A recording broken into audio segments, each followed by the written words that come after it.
इस वक्त की बड़ी खबर आपको बता रहे हैं। नोएडा में पिछले कुछ दिनों से भारी बवाल मचा हुआ है। मजदूर सड़कों पर उतरे हैं, प्रोटेस्ट कर रहे हैं, जिसके बाद योगी सरकार की तरफ से इनकी मांगों को मान भी लिया गया है, लेकिन फिर भी नोएडा में ये बवाल थमने का नाम नहीं ले रहा है। ऐसा कहा जा रहा है पुलिस प्रशासन की तरफ से भी कि इस पूरे मुद्दे के तार पाकिस्तान से भी जुड़ रहे हैं और काफी व्हाट्सएप ग्रुप्स की चीजें भी सामने आई है, नए नए खुलासे होते जा रहे हैं। इसी पर और जानकारी के लिए मेरे साथ मौजूद है मेरे सहयोगी नवीन सर। ये बवाल जो है नोएडा में जो हो रहा है पिछले कुछ दिनों से, थमने का नाम नहीं ले रहा। देखिए, शुक्रवार को इसकी शुरुआत हुई थी जब कुछ ऑफिस के सामने वर्कर्स ने प्रोटेस्ट किया था। उसके बाद अगले दिन शनिवार को बड़े पैमाने पर प्रदर्शन हुए, फिर रविवार को ऑफिसेस बंद रहे और सोमवार को यानी कल पूरे नोएडा में कई जगहों पर बड़े प्रदर्शन देखने को मिले, भयंकर प्रदर्शन देखने को मिले, उग्र प्रदर्शन देखने को मिले। आगजनी से लेकर जबरदस्त तोड़फोड़ की गई, कई गाड़ियों को जला दिया गया। उसके बाद पुलिस प्रशासन ने व्यवस्था को कंट्रोल किया और योगी आदित्यनाथ सरकार ने मजदूरों की जो मांग थी उसे देखते हुए तमाम बड़े फैसले कर दिए, उनको राहत दे दी, उन्हें लेकर बहुत सारे ऐलान कर दिए, कंपनियों को दिशा निर्देश जारी किए। लेकिन उसके बाद भी प्रदर्शन नहीं थमा। आज भी नोएडा के कई जगहों पर प्रदर्शन देखने को मिल रहे हैं, जिसमें कि सेक्टर 121 और सेक्टर 80 शामिल है। अब इसे लेकर नए खुलासे सामने आ रहे हैं। नोएडा पुलिस लगातार कोशिश में लगी हुई है कि किसी तरह से नोएडा को पूरी तरह से शांत करना है, लेकिन इसका दो पहलू है। पहला, जो लोग प्रदर्शन कर रहे हैं आखिर वो इस तरीके का हिंसक प्रदर्शन क्यों कर रहे हैं, और दूसरा, क्या उनकी मांग सही है। तो देखिए, दोनों बातों को गौर से सोचना पड़ेगा, उस पर बात करनी होगी। जो मजदूर फैक्ट्रियों में काम करते हैं उनका आरोप यह है कि उन्हें सिर्फ 10,000 रुपए दिए जाते हैं, 12,000 रुपए दिए जाते हैं और उनसे ओवर टाइम काम कराया जाता है, उनका शोषण किया जाता है। और इसे लेकर योगी सरकार ने बड़ा फैसला किया। उन्होंने कहा कि जो ओवर टाइम कराएगा वो दुगुने हिसाब से सैलरी देगा। 10 तारीख तक खाते में एक मुश्त राशि ट्रांसफर करनी होगी। 30 नवंबर तक बोनस देना होगा। महिलाओं के लिए अलग से कंट्रोल रूम बनाया जाएगा और महिलाओं के लिए एक अलग से आयोग बनाया जाएगा जिसकी अध्यक्षता भी महिला करेंगी इस तमाम काम से जुड़े हुए। तो उन्होंने तो बहुत बड़ी राहत दे दी, लेकिन उसके बावजूद प्रदर्शन रुकने का नाम नहीं ले रहा है। हालांकि जो लोग प्रदर्शन कर रहे हैं इसमें से ज्यादातर तो मजदूर हैं, लेकिन कुछ ऐसे भी लोग हैं जिन्हें लेकर बहुत सारे सवाल उठ रहे हैं। अब यह भी दावा किया जा रहा है कि अगर 10-12 हजार रुपए में कोई व्यक्ति इतने ज्यादा समय तक काम कर रहा है तो क्या यह वाकई में उसका शोषण नहीं है। वो 10 से 12 हजार रुपए में अपने परिवार का गुजारा कैसे करेगा, अपने बच्चों का पोषण कैसे करेगा।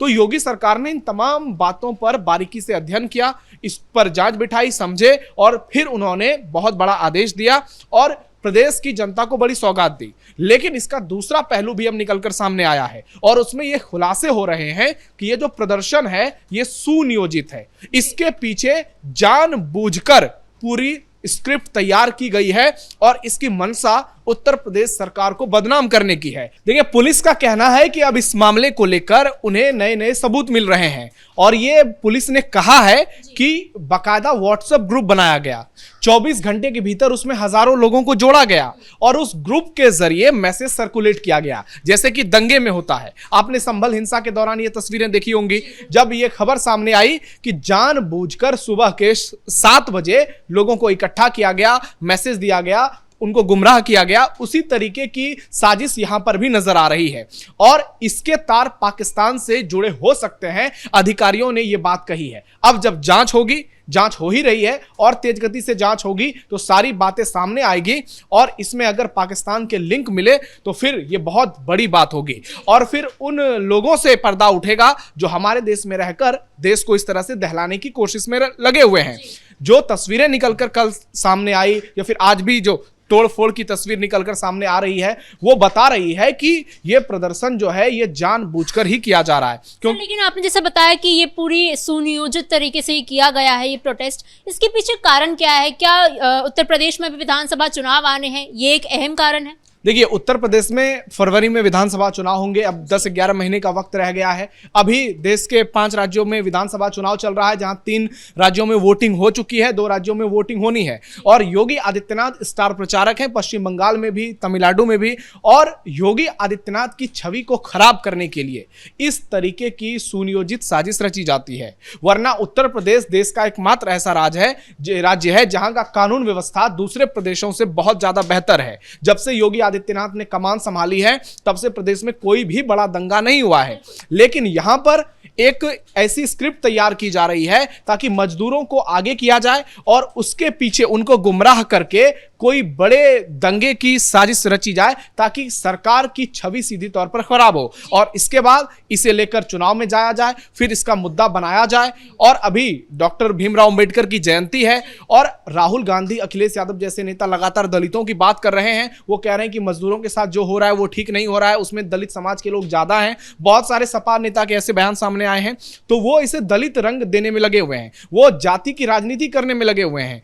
उनको लगता है कि ये एक मौका है जिसके पीछे योगी आदित्यनाथ को बदनाम किया जा सकता है। लेकिन दूसरी तरफ योगी सरकार पूरी तरह से इस मुद्दे पर नजर बनाए हुए है। लगातार पुलिस अपना काम कर रही है और पूरे नोएडा में इस वक्त पुलिस प्रशासन पूरी तरह से चुस्त है और हर जगह सिक्योरिटी के तगड़े इंतजाम किए गए हैं। कल जरूर तोड़फोड़ की घटना ज्यादा बड़े पैमाने पर हुई थी, लेकिन आज उसमें कमी आई है और धीरे धीरे जैसे योगी सरकार इस मामले में और जांच की ओर बढ़ेगी, जैसे जैसे तस्वीरों से पर्दा उठेगा, तो फिर इस पर कार्रवाई जो है बड़े पैमाने पर होगी। जो असली आरोपी होंगे उनके घर बुलडोजर एक्शन भी देखने को मिल सकता है।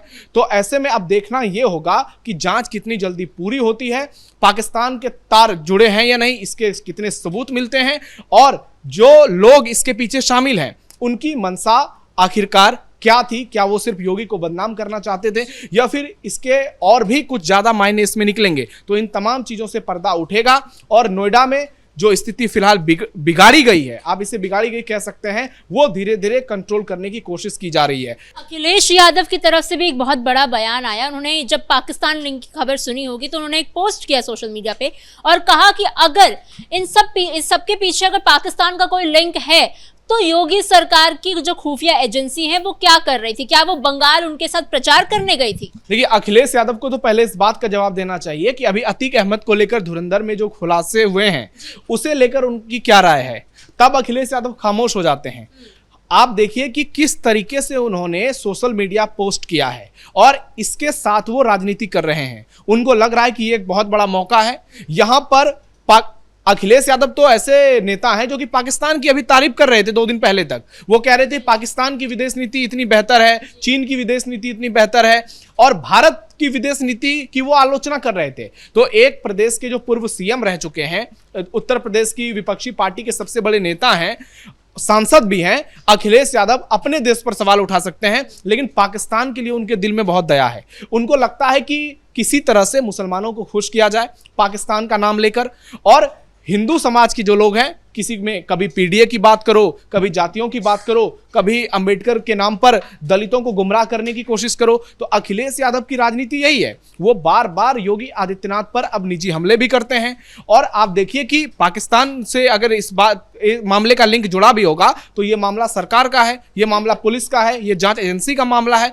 इसमें अखिलेश यादव जैसे नेताओं को इतनी जल्दी बयानबाजी करने की क्या जरूरत है, क्योंकि जब बात पाकिस्तान तक पहुंच गई तो ये एक बड़ा मुद्दा बन गया। आप देखिए, इसमें योगी आदित्यनाथ का कोई बयान नहीं आया है, लेकिन अखिलेश यादव बयानबाजी कर रहे हैं ताकि किसी तरह से अपनी सियासी रोटी सेकी जाए और लोगों को गुमराह किया जाए, सरकार पर आरोप लगाए जाएं कि सारी चीजें फेल हो चुकी हैं। जबकि उत्तर प्रदेश में योगी आदित्यनाथ जब से सीएम बने हैं तब से लगातार जो पाकिस्तान परस्त लोग हैं उन पर कार्रवाई देखने को मिल रही है, उन पर एक्शन हो रहा है। ऑपरेशन सिंदूर से लेकर अब तक लगातार पाकिस्तानी जो कुछ उत्तर प्रदेश में अपने वेशभूषा को छिपाकर रह रहे थे उन पर कार्रवाई हुई, वो यहां से भागने पर मजबूर हुए। जो कुछ बचे खुचे लोग थे, कई लोगों का यहां वोटर लिस्ट में भी नाम था, एसआईआर हुआ तो सारे नाम काट दिए गए। तो इसलिए अखिलेश यादव बहुत ज्यादा बौखलाए हुए नजर आ रहे हैं। उन्हें कुछ समझ में नहीं आ रहा है, तो उनको लगता है चलो कोई ऐसा मुद्दा मिल जाए जिससे सीएम योगी को घेर सकें, तो अनर्गल आरोप लगाते हैं, कुछ से कुछ सवाल उठाते हैं और यही चीजें अखिलेश यादव की राजनीति को कमजोर करती है।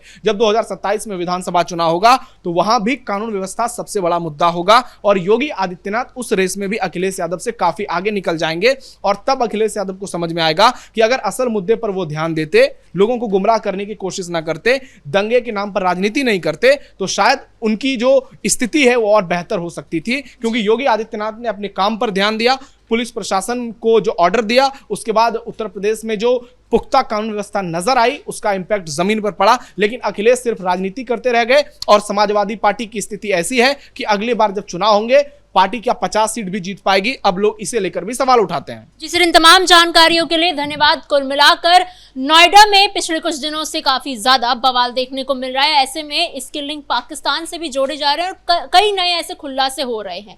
ऐसे में देखना यह होगा कि पुलिस जो जांच कर रही है उस जांच में क्या कुछ सामने आता है। फिलहाल इस ब्रेकिंग में इतना ही। कैमरा पर्सन रवि आर्य के साथ मैं समीक्षा तिवारी, कैपिटल टीवी उत्तर प्रदेश।